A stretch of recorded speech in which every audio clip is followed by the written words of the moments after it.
Come in. Bravery is not common in this world, and so loyalty, honor. This looks stunning. Now, what I'm fascinated about, because they said that it's very much a focused single player game and a single player narrative.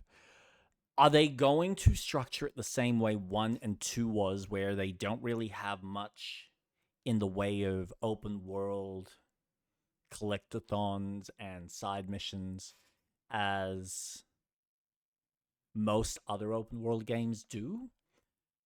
This is what I'm fascinated about. How are they structuring it so that the open world is really just a set piece for the actual single player story missions, which would be cool. Like, if they do that, I'm okay with. I don't need to be exploring and needing to go through every nook and cranny and doing, junk side quests like we had in 3. As cool as the idea was, it wasn't fleshed out. I don't think they had enough of a budget to really justify putting in that extra time and effort. It'd be nice if they did. I would love this series to be at the level of a Rockstar game, but I don't think they've got the manpower. I don't think they've got the money. It's unfortunate, but if they can just stick to their strengths of delivering a really solid campaign in an open world setting, in this set piece, in this time period, they're going to nail it. They're going to crush it. But it just depends on how they stick the landing, which, fingers crossed, fingers crossed. Obedience. They set the man apart from the rest. You took care of Messina, but this matter is not yet resolved. There is so much that is taken from a Naughty Dog as far as inspiration. Like all the camera angles, all the mechanics that they kind of showcase. There's a weird thing that I'm not a big fan of, and I think it's more just, I think the FOV of it looks weird, or the transition to the FOV. It's just not, it feels awkward to say. But everything else about this is just oozing so much attention to detail and world building and atmosphere. Will you help me bring it to a close? Of course, Andorisi.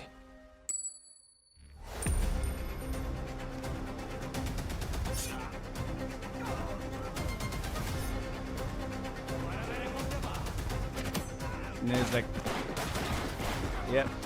And there's a couple of rough moments there with the frame rate, which, I mean, I don't know how to feel about that.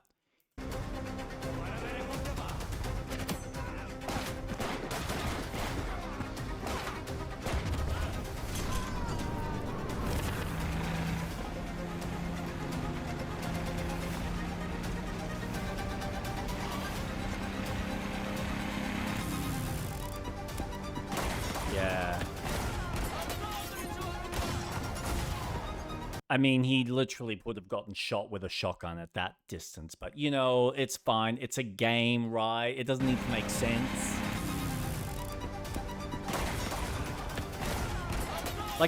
He shot him and he missed. But oh my god, look at that. Look at the work that they put into it. It's okay. I know that there's probably not much ray tracing as far as what I can tell from a lighting perspective. Maybe there is. Maybe there absolutely is. But, I mean, still, the attention to detail is immaculate. It's so beautiful.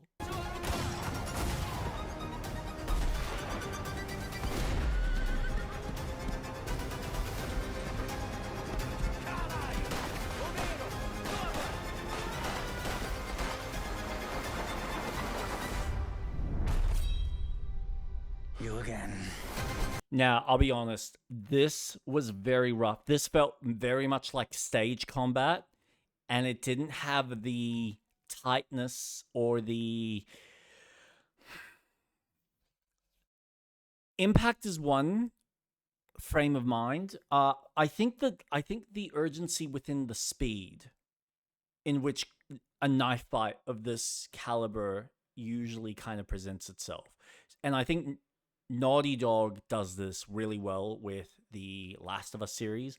There's just something about, like, there's a hit that he has that just feels very, what's the word I'm looking for? Not choreographed, telegraphed.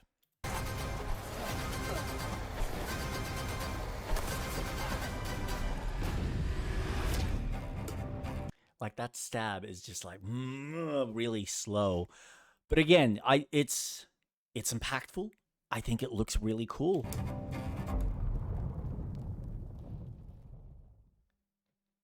And August 8th. I'm just really amazed by the price though. So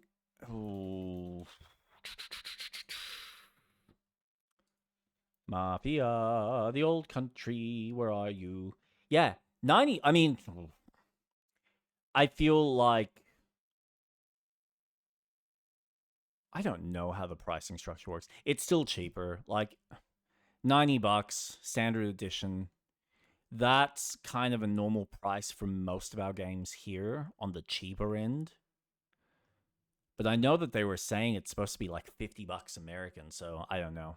It's kind of weird because I feel like it should be cheaper if it's $50. Maybe, I don't know. I'm not familiar with the currency and the exchange, but in general, this game is actually looking really cool, and I like my fingers are crossed for Hangar 13 to nail this.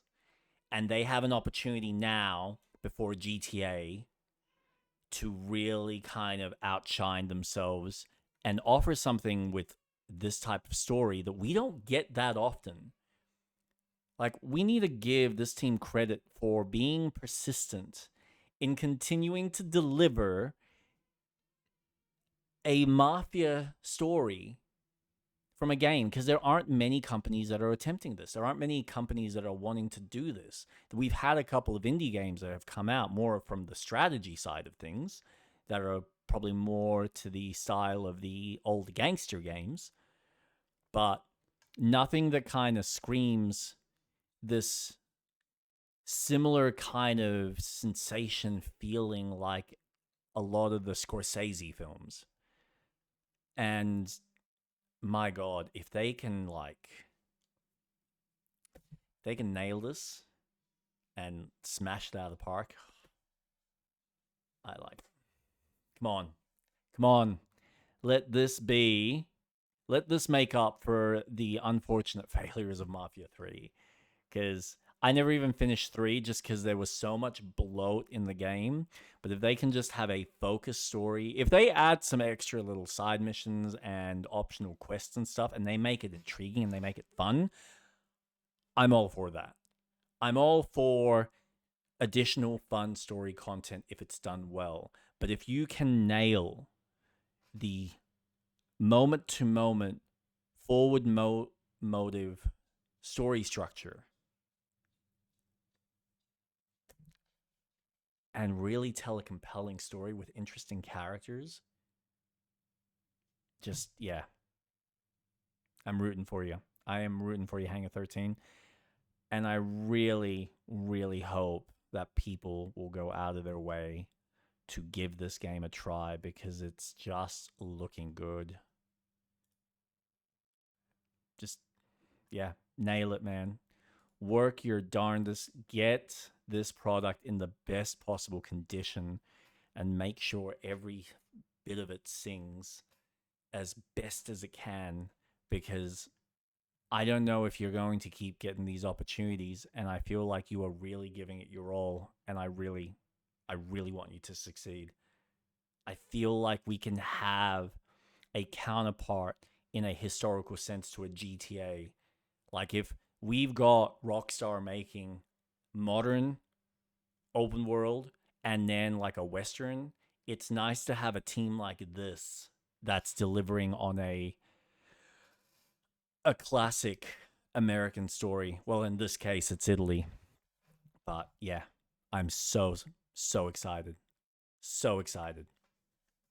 Now, getting back to the game.